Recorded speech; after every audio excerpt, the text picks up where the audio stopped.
Hello friends, welcome to our channel. आज इस video में आप ये जानेंगे कि आप ऐसा क्या कर सकते हैं जिससे आपकी जो कार है, नई कार हो, उसकी लाइफ बढ़ जाए, उसकी रीसेल वैल्यू बढ़ जाए, या उसका मेंटेनेंस कॉस्ट कम हो जाए, या क्योंकि आप जो भी आपकी पहली कार रहती है या जो भी आप मनपसंद कार आप जो लेते हैं, तो आप चाहते हैं कि वो कार आपके साथ लंबे टाइम तक रहे तो मेंटेनेंस कम हो। तो इस वीडियो में आप ये पूरा जानेंगे कि आप क्या क्या कर सकते हैं जिससे आपकी कार की लाइफ बढ़ जाती है। तो अगर आपने अभी तक हमारे चैनल को सब्सक्राइब नहीं किया है तो please subscribe our channel. Thank you. अपनी कार की लाइफ कैसे बढ़ा सकते हैं, आप क्या क्या चीज़ें कर सकते हैं, इंटरनल एक्सटर्नल या टेक्निकली बॉडी पार्ट कैसे मेंटेन कर सकते हैं जो लंबे टाइम तक के लिए आपका साथ दे, मेंटेनेंस कम लगे और आपका जो रीसेल वैल्यू है वो अच्छी रहे, आपके पास से 10 साल तक का आपकी गाड़ी में ज़्यादा मेंटेनेंस का खर्चा ना आए। तो चलिए इस वीडियो को आगे बढ़ाते हैं। तो सबसे पहले मैं एक्सटर्नल बता देता हूँ कि मतलब जो बाहर से भी आप क्या क्या चीज़ें कर सकते हैं, अपनी कार की जो लाइफ है वो बढ़ा सकते हैं। तो सबसे पहला जो पॉइंट मुझे लगा वो है टायर। तो जो आप टायर प्रेशर है ना, इसका सबसे ज़्यादा रखो ना जब सबसे कम, एवरेज प्रेशर है वो रखिए, वो बीच बीच में चेक करते रहिए। तो कुछ कुछ गाड़ियों में तो आपका TPMS भी आ जाता है, टायर प्रेशर मॉनिटरिंग सिस्टम, तो उससे भी आप चेक कर सकते हैं कि कैसा है, कम है या ज़्यादा है। आपका अगर 10,000 किलोमीटर भी गाड़ी चल गई है तो उसका अलाइनमेंट वगैरह चेक कर सकते हैं, उसको सही से अलाइन करा सकते हैं। या आप रोटेट कराना है आपको तो रोटेट भी करा सकते हैं, आगे के टायर पीछे जो भी रहता है। जैसे अगर आप फ्रंट व्हील ड्राइव है तो वो कैसे आप मैनेज कर सकते हैं, और आप अगर बैक टायर ड्राइव है तो उसका कैसा अलाइनमेंट होता है, कैसे रोटेशन होता है, आप करा सकते हैं। और ऐसा नहीं कि आप बाहर को आप साफ़ कर रहे हैं तो टायर साफ़ ना करें, तो टायर को भी आप साफ़ रखिए जितना हो सके, क्योंकि इसमें अगर मिट्टी वगैरह ज़्यादा दिनों तक जमा रहेगी तो मतलब उसकी लाइफ कम हो सकती है। साथ में देखिए, अगर आपका व्हील कवर है या आपका एलो व्हील्स हैं तो उसको भी आप क्लीन करा सकते हैं, और अंदर से भी आप क्लीन कर सकते हैं जिससे टायर की लाइफ बढ़ जाए। सेकंड पॉइंट ये रहा, जो आपकी विंडो की जो ग्लासेस हैं उसमें कभी मिट्टियाँ या जो भी है धूल जमा हो जाती है और धीरे धीरे ये आपका ये बीडिंग में जमा होती जाती है। तो आप ये बीडिंग भी साफ़ करते रहिए बीच बीच में, क्योंकि बीडिंग साफ़ करेंगे तो आपका इसमें स्क्रैचेस पड़ने का भी डर कम रहेगा और आप इसको लंबे टाइम तक के लिए इसकी एज बढ़ा सकते हैं। और तीसरा पॉइंट ये है कि अगर आप अपनी गाड़ी को, अपनी कार को ऐसी जगह पे खड़ी करते हैं जहाँ पे बहुत धूप है या वहाँ जहाँ बहुत बारिश का पानी आता है, तो इसकी लाइफ भी कम हो सकती है। इसका कलर है फेड हो सकता है ज़्यादा धूप से, या आपका कलर भी डल हो सकता है। तो इसके लिए आप क्या कीजिए, आपका अगर कवर्ड पार्किंग है तो कवर्ड पार्किंग में इसको रख सकते हैं। चाहे तो आप इसका कार का कवर भी ले सकते हैं, आप लंबे टाइम तक अपनी कार को अच्छा रख सकते हैं। तो जितने ज़्यादा छाँव पे रहेगी उतना अच्छा है। या तो कोई पेड़ है, पेड़ के नीचे आप रखे हैं, और अगर उसको ज़्यादा धूप नहीं लग रही है तो वो उसका कलर ज़्यादा फेड नहीं हो पाता है जल्दी, जितना कि अगर धूप में गाड़ी खड़ी रहेगी तो तब फेड हो जाएगा। और अगला पॉइंट ये है कि देखिए, जो छोटी छोटी चीज़ें हैं लेकिन ये यूज़फुल चीज़ें, जैसे रेन वाइज़र आप लगा ही लीजिए, क्योंकि कभी कभी अगर रेन वाइज़र ना हो तो अगर विंडो हल्की सी भी खुली है तो उसका पानी अंदर आ सकता है, या बहुत सारी चीज़ें, डस्ट भी आपकी आ सकती है। तो हल्का सा अगर खोलना है तो ये रेन वाइज़र आपकी मदद करता है धूल वगैरह से और इसका पानी से। और देखिए अगला पॉइंट ये है कि अब डोर हैंडल कवर है, तो अगर डोर हैंडल कवर आप लगा लिए तो शायद आप डोर हैंडल्स को बचा भी सकते हैं, और हैंडल में स्क्रैच पड़ने से बचा सकते हैं। साथ में आप ये जो है डोर गार्ड वो आप लगा सकते हैं। देखिए, डोर गार्ड लगाने से ये है कि आपका अगर साइड में कोई गाड़ी खड़ी भी है तो वो टकराएगी नहीं, और जिससे स्क्रैच पड़ने के चांसेस कम रहेंगे। ये देखिए, यहाँ पे आपका बहुत से ज़्यादा चांसेस हैं यहाँ पे स्क्रैच पड़ने के, तो इसलिए यहाँ पे मैंने इसका प्लेट लगा के रखी है ब्रेजा की। तो कोई भी गाड़ी हो तो ऐसा आप इसका प्लेट लगा के अपनी गाड़ी को सुरक्षित रख सकते हैं स्क्रैच से, क्योंकि ड्राइवर सीट में है या जो पैसेंजर वाली सीट में है तो उसमें स्क्रैचेस पड़ने के चांसेस ज़्यादा रहते हैं। तो उसका प्लेट लगा सकते हैं सामने भी और पीछे भी। तो अगला पॉइंट ये है कि आप बीच बीच में इसकी डस्ट क्लीनिंग करते रहिए। अगर डस्ट आप क्लीनिंग करते रहेंगे तो इसका जो कलर है वो फेड नहीं होगा। जो भी ये कलर है, जो वाइट कलर है जो शुरू में आया था, आपका वैसे ही रहेगा।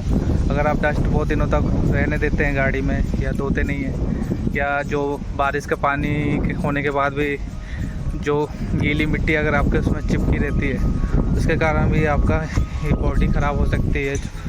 फिर ये ऐसा लगेगा जैसे पुरानी गाड़ी है। तो अगर आप अच्छी गाड़ी रखना चाहते हैं तो इसको टाइम टू टाइम क्लीन करते रहिए, अगर इसकी एज ज़्यादा बढ़ानी है तो। अगला पॉइंट ये है कि अगर आप अपनी कार को बहुत लंबे टाइम तक के लिए अच्छा रखना चाहते हैं तो देखिए इसमें फ्लोर लेमिनेशन होती है, जैसे हम लोगों ने करा के रखी है। तो फ्लोर लेमिनेशन है, ये पूरे जगह हुई है, पीछे भी हुई है, ये देखिए पूरे जगह पे हुई है। तो इससे आपकी बॉडी जो इस कार का लंबे टाइम तक के लिए आप अच्छे रख सकते हैं, धूल से, पानी से, मिट्टी से। और साथ में इसके ऊपर हम लोगों ने फ्लोर मैट भी लगा के रखा है। तो इसमें फ्लोर मैट तो आप झटकार सकते हैं धूल मिट्टी, और उसके पीछे जो है फ्लोर मैट ऐसा है कि आप बाहर निकाल के उसको झटकार सकते हैं, निकाल सकते हैं।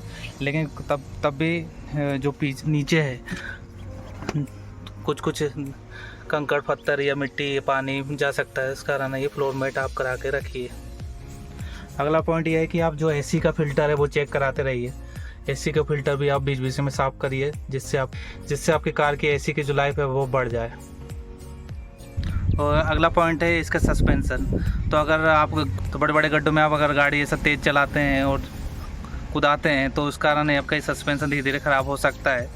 मतलब आराम से गाड़ी चलाएंगे, जितना आप अच्छी स्पीड में गाड़ी चलाएंगे जिससे वो गड्ढों में ज़्यादा उसका प्रेशर ना पड़े, तो ये जो सस्पेंसन है वो आप लंबे टाइम तक के लिए अच्छे रख सकते हैं। और अगला पॉइंट ये है कि जो आपका बोनेट के अंदर जो है आपकी बैटरी का भी आप मेंटेनेंस करते रहिए बीच बीच में। उसका बैटरी की भी क्लीनिंग आप बीच बीच में करते रहिए। इसका आप इलेक्ट्रोलिस लेवल, मतलब जो पानी का लेवल है वो चेक करा सकते हैं। और इसमें बीच बीच में आपको लुब्रिकेंट जेल वगैरह भी लगा के मिनरल है वो भी टाइट रख सकते हैं। तो आपको बैटरी अगर लंबे टाइम तक रखना है अच्छा, तो आप इसकी क्लीनिंग बीच बीच में करा सकते हैं। और रही बात इंजन की, तो इंजन ऑयल बीच बीच में चेक करते रहिए। कूलेंट, क्योंकि इंजन से ही जुड़ा रहता है, तो कूलेंट भी आप चेक करा सकते हैं बीच बीच में। और जो स्पार्क प्लग है वो भी आप चेक करा सकते हैं बीच बीच में। तो ये सब चीज़ें हैं जो छोटी छोटी चीज़ें हैं, लेकिन अगर आप अच्छे से बीच बीच में ध्यान देंगे तो आपकी कार की जो लाइफ है वो बढ़ सकती है। तो अगले पॉइंट में आते हैं हम। अगला पॉइंट है इसका विंडशील्ड। तो विंडशील्ड में सबसे ज़्यादा मेन ज़रूरी रहता है वाइपर। मतलब वाइपर आपका जितना अच्छा रहेगा उतना आपका विंडशील्ड अच्छी रहती है। तो कभी कभी क्या होता है, ज़्यादा गर्मी है, ज़्यादा धूप है, या बहुत दिनों तक आपकी गाड़ी खड़ी है, तो आप इसको ऐसा बाहर करके रख सकते हैं। तो बाहर रखने से ये होगा कि इसके जो गर्मी में इसके जो ब्लेड वगैरह ख़राब नहीं होती है, लंबे टाइम तक चल सकती है।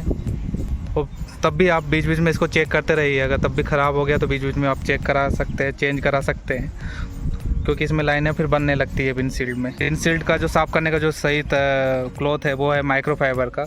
इससे आप साफ़ करेंगे तो जो दाग बनते हैं जो रुके हुए पानी से, वो दाग आपके नहीं बन पाते हैं। कभी कभी क्या है, इतना ख़राब हो जाती है विंडशील्ड कि रात में भी आपकी लाइट, सामने से लाइट दिखती नहीं है। मतलब बहुत ज़्यादा मुश्किल होता है गाड़ी चलाने में। और जो अगला पॉइंट है वो है आपका पेट्रोल टैंक। तो पेट्रोल टैंक में आपका पंप के द्वारा आपका ये इंजन तक आपका जो ऑयल है वो पहुंचता है। तो अगर आपका इसमें जो लेवल है मैं आपको बता देता हूँ, तो आप ये देख पा रहे होंगे। तो देखिए इसमें लेवल है, तो 1 या 2 लेवल तक, अगर आपका 2 लेवल भी आ जाता है तो 2 लेवल तक आप ना रखिए, क्योंकि 2 लेवल तक रखेंगे तो पेट्रोल जो पंप है उसको ज़्यादा ताकत लगानी पड़ेगी, और मतलब फिर ख़राब होने के चांसेस ज़्यादा बढ़ जाते हैं। जैसे आपका कूलर में आप कैसा है, जैसे अगर आपका पानी का लेवल कम हो जाता है तो घर वाले भी मना करते हैं कि मत चलाइए पंप, क्योंकि पंप के ख़राब होने के चांसेस रहते हैं। तो ऐसे ही जो पेट्रोल का जो पंप है तो वो फिर यहाँ सप्लाई जब करेगा तो उसके ख़राब होने के चांसेस कम रहते हैं, अगर लेवल कम रहेगा तो इसको आप 2 के ऊपर हमेशा रखिए। जैसे इसमें आप देखिए, जैसे इसमें आपको 5 डंडी दिख रही होगी, तो ये 2 के ऊपर है, तो ऐसा हमेशा रखिए आप। तो चलिए अब टेक्निकल भी बात कर लेते हैं। तो इसमें सबसे पहले में हम गेयर शिफ्टर का बात कर लेते हैं। जो गेयर शिफ्टर यूज करते हैं तो कई लोगों की आदत रहती है कि इसमें हाथ रखे रहते हैं, और कई लोग हमेशा तो ये दबा के रखते हैं, और कई लोग क्या होता है इसमें प्रेशर पड़ता है और ये इसके चांसेस ख़राब होने के ज़्यादा बढ़ जाते हैं। पा रहे होंगे जैसे क्लच में भी हम लोग सहारे के लिए पैर रखते हैं, मतलब भले थोड़ा हल्का सा टच रहता है लेकिन उसमें जोर नहीं रहता है। तो वैसे ही अगर हम हाथ भी रखना चाहते हैं, अगर आपके आदत है तो हल्के सा आप ऐसे सहारे के लिए रख सकते हैं, मतलब लेकिन ऐसा नहीं कि प्रेशर से आप दबाएं तो इससे इसके चांसेस ख़राब होने के ज़्यादा रहते हैं। तो आप इसको हल्का सा पकड़ के रख सकते हैं, लेकिन इसमें जोर ना दीजिए। जैसे बोलते हैं इशारों के लिए रखे हैं, तो इशारे ये आप इस टच करके रख सकते हैं। तो आप इसको जल्दी जल्दी मत लगाइए, कई लोगों की आदत रहती है बहुत जल्दी फर्स्ट गियर लगा दिए, सेकंड गियर बहुत जल्दी। तो इसको जितना आसानी से मतलब जितना आराम से आप लगाएंगे तो उतना आसानी से ये उतना आपका लाइफ इसकी बढ़ेगी। नॉर्मली क्या है, इसको हार्ड शिफ्ट नहीं कीजिए, बहुत ज़ोर से शिफ्ट मत करिए, क्योंकि आप क्लच पूरा दबा के रखेंगे तभी आप इसको शिफ्ट कीजिए, नहीं तो आधा आप क्लच दबाए हैं और फिर ये आप गियर को चेंज कर रहे हैं तो इससे भी आपके चांसेस ख़राब होने के ज़्यादा रहते हैं। और एक और लास्ट बात, कई लोगों की आदत रहती है जो 5th गियर में गाड़ी चल रही है, बहुत तेज़ी स्पीड में चल रही है और एकदम से सडनली सेकंड गियर लगा दिए, तो उसमें भी बहुत प्रॉब्लम हो सकती है, एकदम से जर्क देगा और फिर आपका ये जो गियर लीवर है वो ख़राब होने के चांसेस रहते हैं।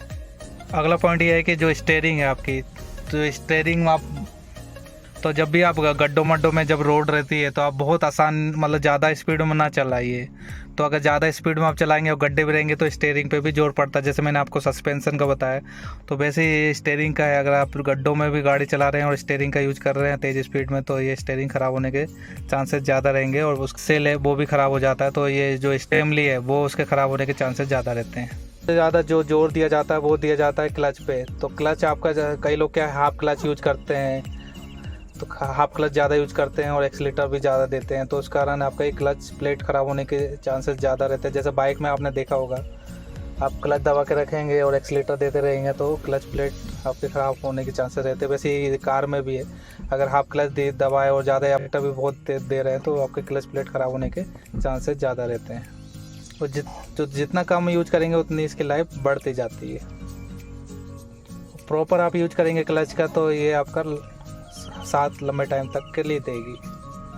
अगले पॉइंट की बात होती है ब्रेक की। तो अगले पॉइंट की बात होती है तो ब्रेक की बात होती है। तो ब्रेक आप जितना कम लगाएंगे उतना अच्छा है। और सडनली ब्रेक लगाने से बचिए, वो तो देखिए इमरजेंसी है तो लगानी पड़ेगा, लेकिन कभी भी आप जानबूझ के अगर सडनली ब्रेक बार लगा रहे हैं या एकदम से तेज़ लगा दे रहे हैं तो उसके भी चांसेस ज़्यादा रहते हैं ख़राब होने के।